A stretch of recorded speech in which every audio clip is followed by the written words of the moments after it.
Hello, welcome to Peas in a Pod. A bit off cuff this one. We weren't going to do one this week, were we, Dan? No, I got a bit bored last night. Nothing to do. No editing to do last night. We're going to leave it for a week, but we've just done a phone-in type thing on Facebook and whatnot, and we thought we'd just have a look at the Dahlias, how they've come on for them people who've managed to just get an attack by a wasp. Will manage to actually stay with us up until now. You'll see an update and a picture from, I think it were either his very first episode or second one, with these Dahlias in little 7cm pots. So just to show you the difference that they are now to what they were then. Yeah.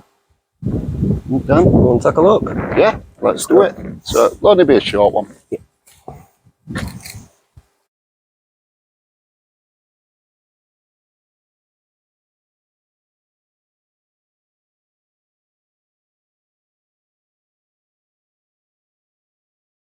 Right, so we've got 5 beds of actual Dahlias that I'm growing for showing, which is this one here with the yellows in, and then these 3 here. Yeah.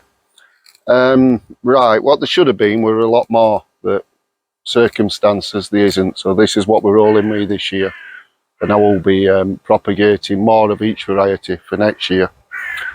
Now, the thing with showing is with Dahlias and chrysanthemums and well, I don't know about carnations actually, is they get put into classes, and it's the flower types or the classes. So yeah, so they're into classes, so it goes on the flower types. So you've got what they call a cactus dahlia, pom-poms, ball types, all sorts really, large decoratives.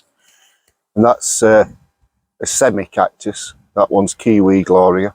These are the first flowers. These flowers won't be in the show. No. Because it's July and it's September when we do it.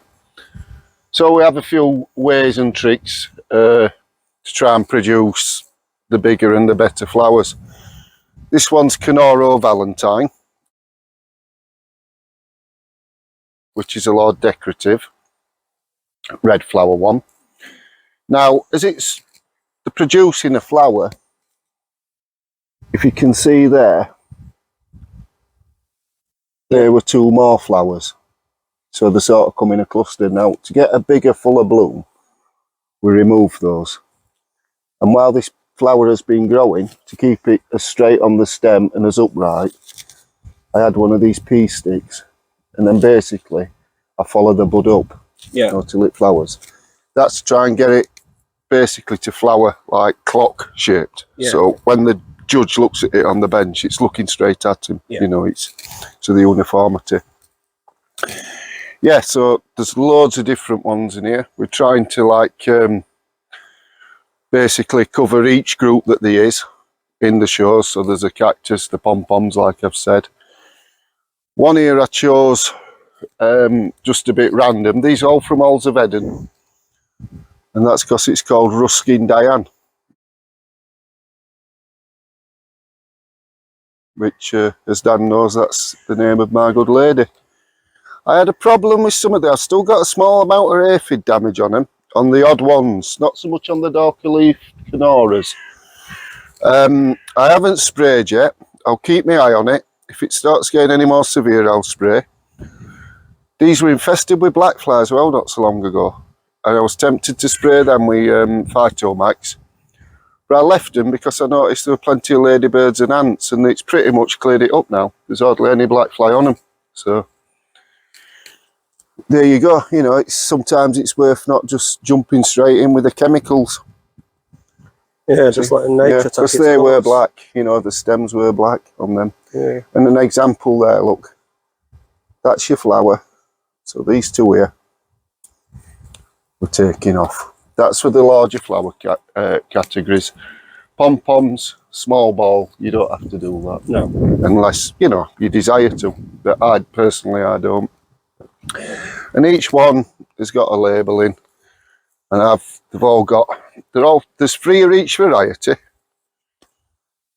And then, so I know what's what, because memory and stuff as you're getting older.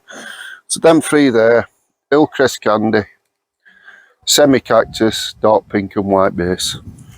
I always keep those. for however long I've got that variety. It's my first year growing these properly for sure. What I'll do, the ones I really like and I take to, I'll keep, go on with. The ones I'm not so sure of, I think I can get a better variety, I'll replace. Because I've already noticed I'm getting quite a few yellows as well. That's Rycroft. Is it Bell? Rycroft Bella. Rycroft Bella, yeah.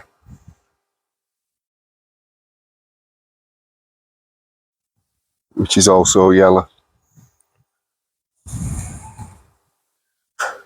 And that is it a Pippin Barbary? Yeah, that's the Barbary Pip. And that one is a miniature decorative. Yeah, they're looking, it's a nice colour. Yep. And also a few what were just left over from last year really, which some of these never got lifted. One or two what I did from seed, which I've sort of winkled out now down to sort of 2 plants. What I'm actually going to keep the tubers of these 2. These were seed off of the bishops. That's Bishop of Dover and our Bishop of Landolph. I think I had Bishop of York at one time as well. I like that one. Yeah, it's a really nice one. Yeah. So that's going to be a keeper, that tuber. As you can see here again, that's got black fly on. And that one was also a seed one, which it's going over that flower a bit now, but that was nice when it was out. It was like a claret type. So them 2, I'll put a label on them, so as when it comes to the back end, I know that they're to keep. Yeah. And I'll just write seedling label. Yeah.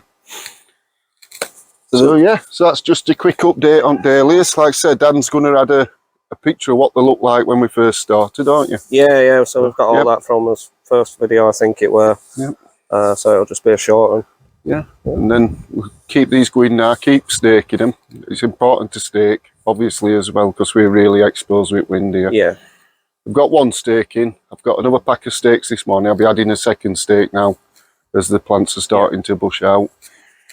And hopefully in September we might get on podium, Dan. You never know, do you? That's the plan with the dahlias. Get a few on bench. And if not, well, we've enjoyed growing them. And always will. That's it. Catch you soon. See you later. Bye.